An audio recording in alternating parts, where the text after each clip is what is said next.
3, 2, 1. Assalamualaikum warahmatullahi wabarakatuh. Mana nih suara durian lover?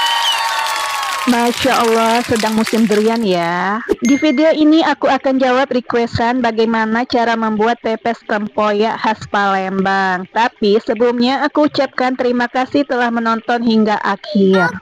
Tempoyak merupakan olahan yang berbahan dasar dari durian yang dicampur dengan garam, kemudian difermentasi selama 3-4 hari di dalam toples atau bungkusan yang tertutup rapat. Berhubung di Jakarta susah sekali mendapatkan tempoyak, jadi aku berinisiatif membuat sendiri. Aku beli 3 buah aja durian Palembang, sebagiannya dibuat tempoyak dan sebagiannya aku makan. Langsung saja kita masuk tahap pertama, yaitu membuat tempoyak terlebih dahulu. Kita pisahkan daging durian dari bijinya sebanyak 300 gram. Tambahkan garam lebih kurang 2 sendok teh, bisa dicicipi, jangan sampai keasinan banget ya. Kemudian aduk-aduk rata. Setelah cukup rata, masukkan ke dalam toples, tutup hingga rapat. Karena masih ada sisa, aku masukin ke plastik, ikat kuat, diamkan di suhu 28 derajat selama 3-4 hari.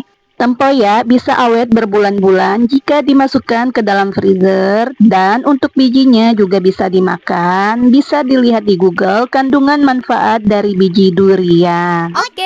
Lanjut tahap kedua, siapkan bahan-bahan untuk membuat pepes. Di sini aku gunain ikan patin. Buat kalian yang tidak bisa cara membersihkan ikan patin, aku sarankan menggunakan udang besar atau king prawn sebagai pengganti ikan. Di Palembang juga ada pepes tempoyak udang. Selanjutnya, bersihkan di setiap lendir luar ikan, cuci hingga bersih.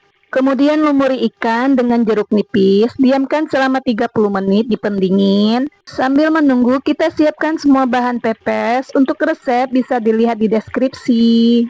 Iris semua bumbu, bawang merah, bawang putih, kunyit, jahe, tomat, blender hingga halus, dan serai cukup digeprek aja. Untuk cabai aku blender belakangan karena mau buat 2 sesi, yaitu pedas dan tidak pedas. Masukkan bumbu yang telah di blender ke dalam baskom. Masukkan tempoyak sebanyak 100 gram, aduk-aduk. Masukkan penyedap, untuk tingkat keasinan dicicipin aja ya, karena tempoyak sudah sedikit agak asin. Aduk-aduk hingga merata. Tambahkan terasi secukupnya, hancurkan. Dimasukkan di saat ngeblender juga bisa.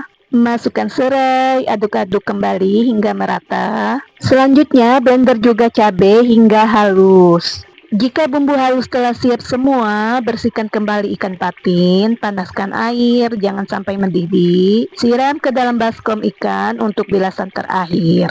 Setelah itu, masukkan semua ikan yang telah dibersihkan, aduk-aduk merata. Jangan lupa bakar daun pisang terlebih dahulu sebelum membungkus ikan, agar daun pisangnya lentur saat dibentuk. Yang pertama, bungkus ikan yang tidak pedas dengan daun pisang. Kita tambahkan bumbunya, kemudian gulung-gulung, bentuk sesuai selera. Yang kedua, tambahkan cabai yang telah dihaluskan ke dalam pepesan yang telah dilumuri bumbu. Aduk-aduk hingga merata.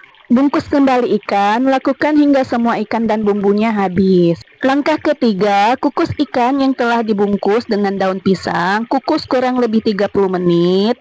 Setelah 30 menit, kita angkat dan tiriskan.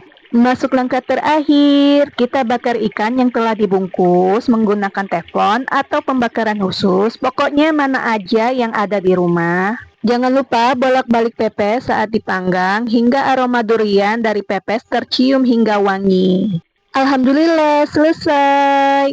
Jangan lupa hidupkan notifikasi subscribe-nya ya. Insya Allah akan ada resep rumahan ala masakan anak mantu. Masya Allah, untuk hal dalam memasak kita perlu meluangkan waktu dan memasaklah dengan penuh cinta. Selamat mencoba, barakallahu fikum.